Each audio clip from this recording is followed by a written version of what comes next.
Hello guys, कैसे हैं आप। सौंदर्या आईएएस में आपका स्वागत है।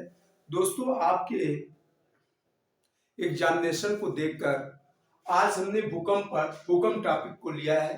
अब भूकंप से रिलेटेड जो भी क्वेश्चन बनते हैं वन बाय वन सभी पर डिस्कशन करने का प्रयास करेंगे।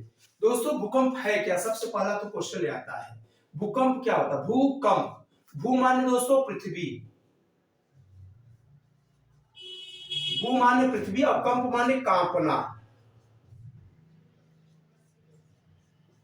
यानी पृथ्वी का कांपना भूकंप कहलाता है। यानी मोटे तौर पे अगर बात करें दोस्तों, तो भूकंप यानी पृथ्वी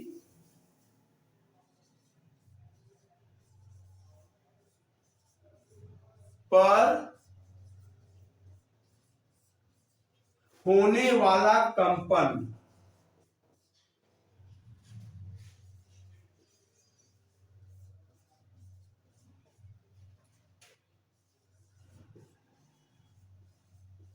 भूकंप कहलाता है। यानी मोटे तौर पे बोले तो पृथ्वी पर होने वाला कंपन भूकंप कहलाता है। अब यहां पर हम दोस्तों एक चीज आता है कि ऐसी कौन सी कंडीशन होती है कि पृथ्वी पर कंपन होती है। तो पृथ्वी पर कंपन होने की कोई एक रीजन नहीं है दोस्तों, बहुत सारे रीजन हैं। तो मोटे तौर पे हम दो रीजन में बांट सकते हैं। कितने रीजन? दो रीजन।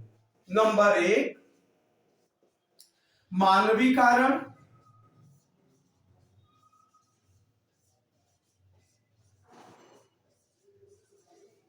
और नंबर दो, प्राकृतिक कारण।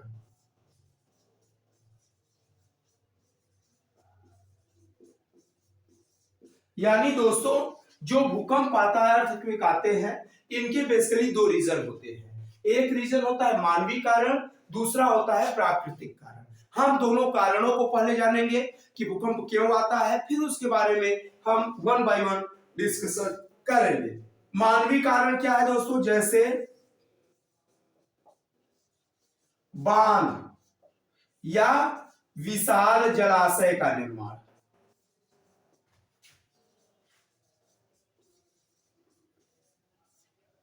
दूसरा रीजन क्या हो सकता है दोस्तों? परमाणु परीक्षण।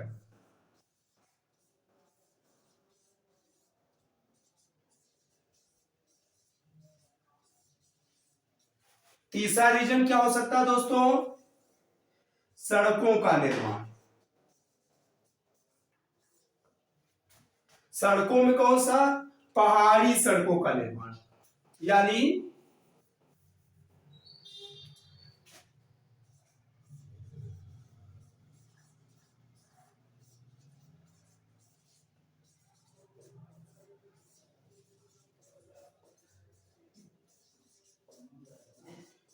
आदि आदि लिख देते हैं ना। यानी कहने का मेन दोस्तों यह है कि जो मानवीय कारण होते हैं, अगर बांध, डैम बनाया जाए या विशाल जलाशय का जब निर्माण किया जाता है दोस्तों, तो इससे क्या होता है, एक जगह पे अत्यधिक बर्डन आ जाता है, ज्यादा भार आ जाती है, और ज्यादा भार आने से नीचे, चूंकि जमीन का जो सतह है वो प्लेटों पर है दोस्तों। किस पर है? प्लेटों पर। यानी पृथ्वी का जो सतह इस तरह से प्लेटों पे है, और प्लेटों पे जब भार आ जाएगा दोस्तों, तो ये प्लेटें जनरली कुछ ऐसे होती है, और इसी के कारण ज्वालामुखी की या भूकंप आने के कारण होते हैं। भूकंप आने का एक रीजन है बांध या विशाल जलाशय जब बन जाएगा तो उस पर ज्यादा भार आ जाएगा, और जब ज्यादा भार आ जाएगा तो इससे किसका निर्माण होगा दोस्तों? इससे भूकंप की घटना होगी। क्योंकि जब ज्यादा बर्डन होगा तो बर्डन से निश्चित रूप से जो प्लेटें होंगी वो प्रभावित होंगी। परमाणु परीक्षण होगा तो इतना ज्यादा उस पर विस्फोट होता है दोस्तों कि इसका प्रेशर पड़ता है चट्टानों पे, पुनः अर्थक्वेक की घटना होगी। पहाड़ी रास्ते हैं, अगर वहां पे पहाड़ी रास्तों का निर्माण करना है तो पहाड़ को निश्चित रूप से काटना पड़ेगा दोस्तों। और जब हम पहाड़ को निश्चित रूप से काटेंगे तो पहाड़ी जो रास्ते होते हैं उनका जो बैलेंस होता है, बैलेंस समाप्त होगा, और जब बैलेंस टूटेगा तो भूकंप की घटना होगी। अब प्राकृतिक अगर कारण की बात करें दोस्तों, तो प्राकृतिक कारण क्या हो सकते हैं भूकंप आने का? इसको हम वन बाय वन। सबसे पहला है प्लेट टेक्टोनिक थ्योरी।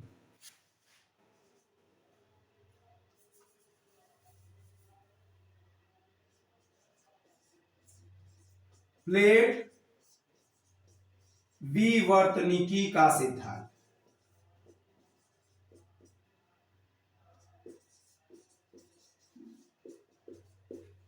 इसका मतलब होता है दोस्तों, जो चट्टाने हैं, ये जैसे चट्टान है, इसको इंग्लिश में कहते हैं प्लेट टेक्टोनिक थ्योरी। पहला रीजन क्या है दोस्तों? Plate tectonic theory.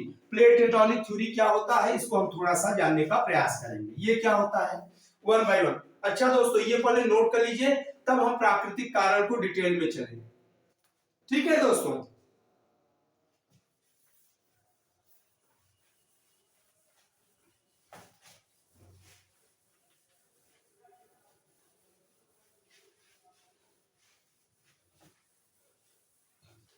प्लेट विवर्तनिकी का सिद्धांत का मतलब होता है दोस्तों, प्लेट टॉनिक थ्योरी। इसमें क्या होता है दोस्तों, जो पृथ्वी है वो बहुत सारी चट्टानों पर है। किसी भी कारण से चट्टानें डिसबैलेंस हो जाती है, जैसे ये चट्टानें ऐसे हो गई, ऐसे हो गई, ऐसे हो गई, ऐसे। तो ये चट्टानों के डिसबैलेंस के कारण चूंकि पृथ्वी पर जो भी लोग हैं, अगर चट्टानें प्रभावित हो रहे हैं तो निश्चित रूप से पृथ्वी पर रहने वाले लोगों में भी हलचल होगी। और इसी कंपन को हम क्या कहते हैं दोस्तों? इसी कंपन को हम भूकंप का नाम देते हैं। दूसरा रीजन क्या हो सकता है दोस्तों? भूकंप आने का जो दूसरा रीजन है दोस्तों, गैसीय प्रवाह होता है।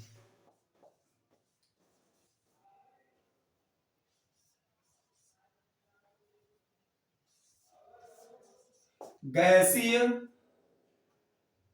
प्रवाह यानी एक स्थान से दूसरी स्थान पर गैसों के आने और जाने के कारण भी भूकंप की घटना होती है। दोस्तों, हम लोग जानते हैं कि जो पृथ्वी का आंतरिक भाग है वहां पे गैसें पाई जाती हैं। ये गैसें अगर एक स्थान से दूसरे स्थान पर परिवर्तित होती है तब भी भूकंप की घटना होती है। और क्या वो रीजन हो सकता है? प्लेटों के टूटने का कारण। प्लेट विवर्तनिकी सिद्धांत का मतलब होता है दोस्तों, जो प्लेटें हैं वो खिसकती है। क्या होती है? प्लेटों का खिसकना। ये तीसरा एक रीजन हो सकता है, प्लेटों का टूटना। चौथा रीजन हो सकता है दोस्तों, ज्वालामुखी की घटना।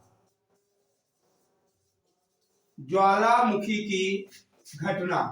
तो ये सब कुछ ऐसे रीजन है जिसके कारण कहीं ना कहीं जो चट्टानें होती हैं वे अपने एक स्थान से दूसरे स्थान पर खिसकती रहती हैं, और इन खिसकने के कारण ही भूकंप जैसी सिचुएशन होती है। यानी यहाँ पर हम बेसिक चीजें ये समझ चुके हैं कि जो भूकंप होता है दोस्तों, एक स्थान से, यानी भूकंप की घटना तब कब होती है दोस्तों? भूकंप के बारे में हमने आपको ये फोकस किया कि जो भूकंप होता है, अगर चट्टाने किसी कारणवश, चाहे मानवीय रीजन हो या प्राकृतिक रीजन हो, किसी कारणवश अगर चट्टाने अपने स्थान से एक स्थान से दूसरे स्थान जाती हैं, उसी को हम दोस्तों भूकंप का नाम देते हैं। यानी कहने का मोटा मोटा मतलब यह है कि जब भी चट्टाने, चाहे मानवीय कारण हो चाहे नेचुरल रीजन हो, किसी कारणवश अगर अपने स्थान से डिसबैलेंस होती हैं, ऊपर नीचे होती हैं, तो निश्चित रूप से उसमें एक हलचल या कंपन का भाव आता है, और इसी कंपन को हम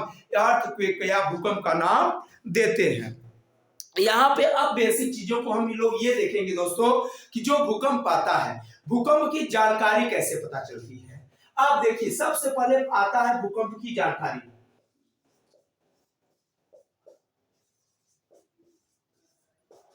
जब भूकंप की जानकारी होती है तो सबसे पहले रेडान गैस है। सबसे पहले कौन सी गैस निकलती है दोस्तों? रेडान गैस है। ये कहां पाई जाती है? पृथ्वी के आंतरिक भाग में पाई जाती है।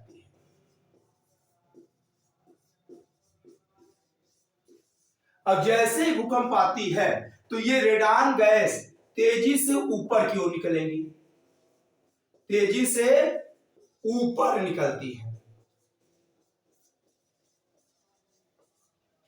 तेजी से आकाश की ओर निकलती है। अगर मोटा मोटा बात करें, ऊपर का मतलब यहाँ पे कहाँ है दोस्तों, आकाश में निकलती है। तेजी से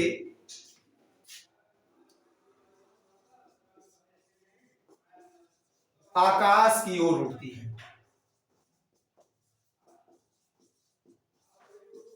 अब जैसे तेजी से आकाश की ओर उड़ेगी तो हमें पता हो जाएगा कि भूकंप आने वाला है।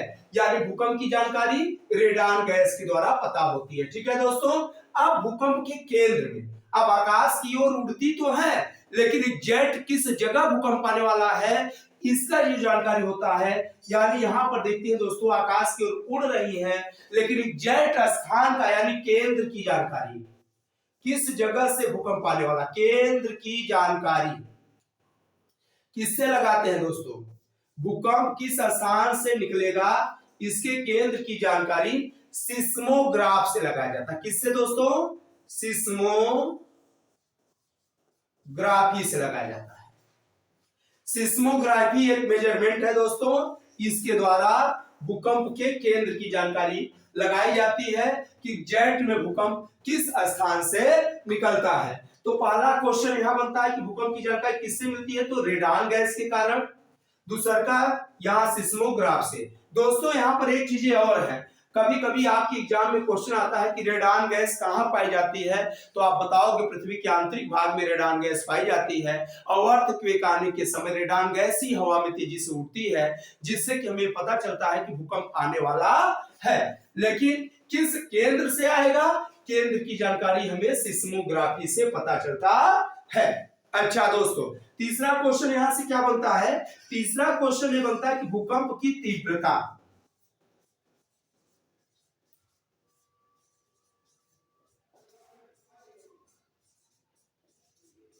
भूकंप की तीव्रता दोस्तों रिक्टर स्केल से मापी जाती है। किससे मापी जाती है, रिक्टर स्केल से।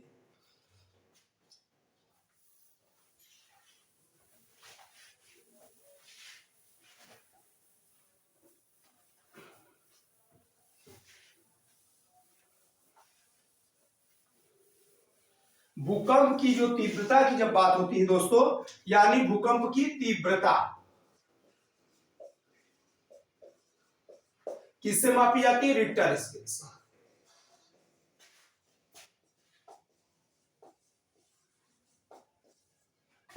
और रिक्टर स्केल में दोस्तों 1 to 9 नंबर्स होते हैं, और एक नंबर से दूसरे पर जाना, सेकेंड पर जाना 10 गुना स्पीड को बताता है। कितने गुना दोस्तों, 10 गुना स्पीड को बताता है। यानी भूकंप की जो तीव्रता होती है रिक्टर स्केल से मेजरमेंट होती है, और यह 1 से 9 तक नंबर होता है दोस्तों, और एक नंबर से दूसरे नंबर पे जाना 10 गुना स्पीड को शो करता है कि भूकंप की तीव्रता 10 गुना ज्यादा तेजी से चल रहा है। अब यहाँ पे दोस्तों तीसरी चीजें हमारे मन में आती है, तो 2-3 चीजें बता दिए, चौथी चीजें क्या है कि भूकंप के समय कौन सी वेव निकलती है दोस्तों, तो इसको अब हम लोग देखेंगे।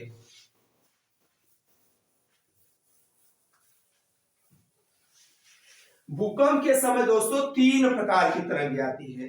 कितने प्रकार की, भूकंप के समय 3 प्रकार की तरंगें निकलती। कितने प्रकार की दोस्तों, 3 प्रकार की। नंबर 1, पहले अगर बात करें हम यहाँ पे अपश्रव्य तरंग, जिसको हम कहते हैं अनुदैर्घ्य तरंगे। कौन सी तरंगे दोस्तों, इसी को हम कहते हैं ध्वनि तरंगे। 1 मिनट, ध्वनि तरंगे, इसी को दोस्तों हम कहते हैं प्राथमिक तरंगे,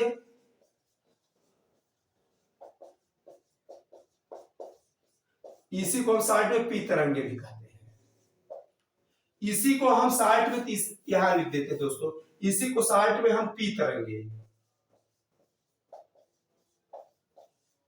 एक या ये बोले या ये बोले या ये बोले, या कह दे दोस्तों अनुदैर्घ्य तरंगे।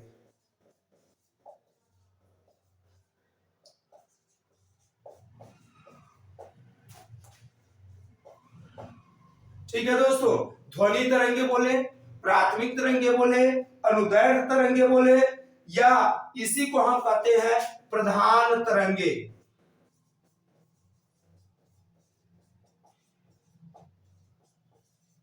अब ये सब का एक ही नाम है। पहले, सबसे पहले भूकंप के समय, सबसे पहले यानी भूकंप के समय सबसे पहले ये निकलती, सबसे पहले कौन सी तरंगे आती हैं? तो आप बताओगे कि भूकंप के समय सबसे पहले आंतरिक भाग में ध्वनि तरंगे चलती है या प्राथमिक तरंगे चलती हैं, इसीलिए इसका नाम है प्राथमिक वेग।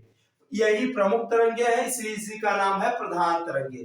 दोस्तों ये सबसे तीव्र होती है, इसकी खासियत क्या है? सबसे तीव्र और सबसे तीव्र, सबसे कम विनाशकारी।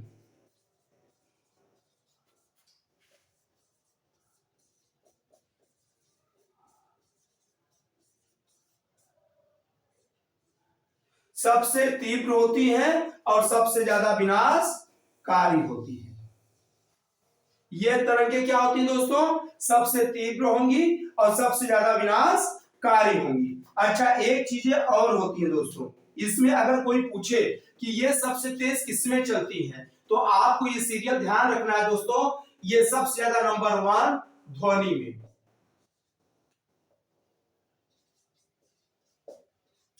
फिर द्रव में, फिर ठोस में चलेगी।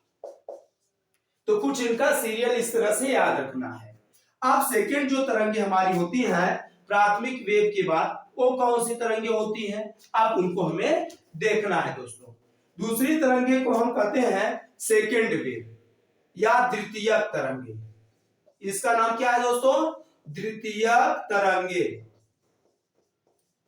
इसी को हम सेकेंडरी वेव कहेंगे, सेकेंडरी वेव या सेकेंडरी वेव्स। ठीक है दोस्तों। अच्छा, ये तरंगे कौन सी होती है? ये बेसिकली प्रकाश में चलती हैं, यानी ये कहने का मतलब अनुप्रस्थ तरंगे होती है।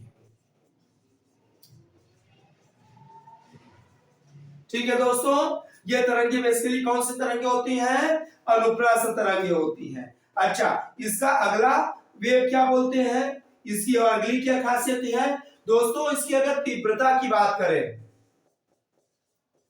तो अनुदैर्घ्य से कम होती है।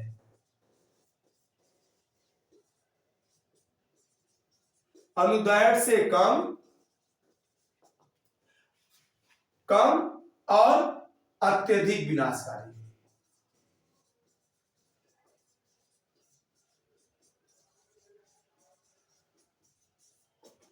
ठीक है दोस्तों, इस तरंगों की अगर हम बात करें, तीव्रता की बात करें, तो कहीं ना कहीं ये अनुदैर्घ्य से ये ज्यादा तीव्र होंगी, कम तीव्र होंगी, लेकिन वो ज्यादा विनाशकारी होती है। दोस्तों ये जो तरंगे होती है जनरली ये ठोस में चलती है, ठोस, द्रव, गैस। ठीक है दोस्तों, अब यहां पे ध्वनि है। अब तीसरी जो तरंगे होती है दोस्तों, तीसरी जो भूकंप अर्थक्वेक के समय तीसरी प्रकार की जो वेव आती है उसी को हम धरातलीय तरंगे कहते हैं। ये अपश्रव्य तरंगे होती। कौन सी तरंगे दोस्तों? धरातलीय तरंगे। इसी को हम अपश्रव्य तरंगे कहते हैं।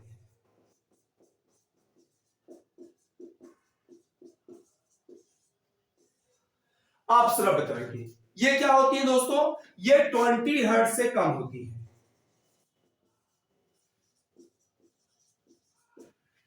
ठीक है, 20 हर्ट्ज से कम होती है। इनकी क्या तीव्रता होती दोस्तों? ये धीमी गति से चलती है। किस गति से? धीमी गति से चलेंगी, लेकिन अत्यधिक विनाशकारी, यानी सबसे ज्यादा विनाशकारी। ये तरंगों की क्या खासियत है? सबसे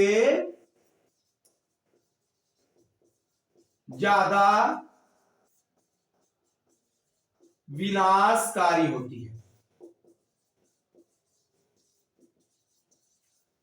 ठीक है दोस्तों, ये सबसे ज्यादा विनाशकारी होती है। और इसका एक खासियत होता है सर दोस्तों कि ये जो तरंगे निकलती हैं, ठीक है, ये पूरे पृथ्वी का यानी पूरे भूमंडल का भ्रमण करती है, पूरे पृथ्वी का भ्रमण करती है और अंतिम में केंद्र के पास आती है जहां से भूकंप निकला है। तो दोस्तों यहां से जो रिलेटेड जितने भी क्वेश्चन थे हमने सभी को अच्छे से सॉल्व करने का प्रयास किया। अब मोटे तौर पे बात करें तो सभी को एक छोटा सा डाउट्स एनालिसिस करा देते हैं। नंबर 1 भूकंप के बारे में कोई पूछे तो आपको बताना है पृथ्वी के कंपन को भूकंप कहते हैं। कंपन आने के 2 रीजन बताए, मानवीय कारण, प्राकृतिक कारण। मानवीय रीजन में भी बताया, प्राकृतिक कारण बताया। फिर अगला क्वेश्चन यहां से बनता है दोस्तों कि भूकंप आते समय सबसे पहले रेडान गैसें तेजी से तीव्र गति से हवा की ओर उड़ती है और जब रेडान गैस उड़ती है तभी हमें पता चल जाता है कि भूकंप आने वाला है। उसके बाद भूकंप किस जगह से निकलने वाला है यानी भूकंप का सेंट्रल पॉइंट क्या है, केंद्र बिंदु क्या है, यह सिस्मोग्राफी पैमाना से मापा जाता है। फिर इसके बाद भूकंप की तीव्रता कितनी है, यह रिक्टर स्केल से मापा जाता है दोस्तों। रिक्टर स्केल से भूकंप की तीव्रता मापा जाता है जिसमें 1 से 9 तक नंबर होते हैं। हमने बताया 1 से एक नंबर से दूसरे नंबर पे जाना 10 गुना स्पीड को बताता है। फिर आगे हमने ये बताने का प्रयास किया कि भूकंप के समय कौन सी वेव चलती है। तो भूकंप के समय पृथ्वी के आंतरिक भाग में दोस्तों यही 3 तरंगे चलती हैं। पहली ध्वनि तरंगे चलेंगी, उसके बाद द्वितीय तरंगे चलेंगी, फिर सरफेस वेव, धरातली तरंगों को हम कहते हैं दोस्तों सरफेस वेव्स। तो दोस्तों इस तरह से 3 ये तरंगों की ध्वनि तरंगों की खासियत है, ये प्राइमरी वेव है, ये अनुदैर्घ्य तरंगे होती हैं, इन्हीं को प्रधान तरंगे, ये सबसे तीव्र चलेंगी लेकिन सबसे ज्यादा तीव्र भी चलेंगे और सबसे कम विनाशकारी होंगी। सेकेंडरी वेव को लाइट वेव कहेंगे दोस्तों, प्रकाश तरंगे लाइट वेव्स, इन्हीं को हम अनुप्रस्थ तरंगे कहेंगे। ये इससे तो इसकी तीव्रता की अपेक्षा कम है, अनुदैर्घ्य से कम होती हैं लेकिन ये अनुदैर्घ्य से ज्यादा विनाशकारी होती हैं। ये ठोस द्रव गैस में चलती हैं। तीसरा हमने सरफेस वेव या धरातली तरंगे बताया, ये अपश्रव्य तरंगे हैं दोस्तों, 20 हर्ट्ज से कम होती हैं। ये इनकी गति अत्यधिक धीमी होती है लेकिन दोस्तों ये सबसे ज्यादा विनाशकारी होती है। दोस्तों इस तरह से अगर आप लोगों को हमारे वीडियो अच्छे लगे दोस्तों तो आप ऐसे छोटे छोटे वीडियो पाते रहें और अपने एग्जाम के सारे क्वेश्चन को पॉइंट टू पॉइंट करेक्ट करने के लिए दोस्तों हमारे चैनल को आप सब्सक्राइब करें, लाइक करें, शेयर करें, जिससे कि हम जब न्यू वीडियो आपको डाउनलोड करें तो आपको मिलता रहे। Thank you class, next lecture में फिर से आगे मिलेंगे। धन्यवाद।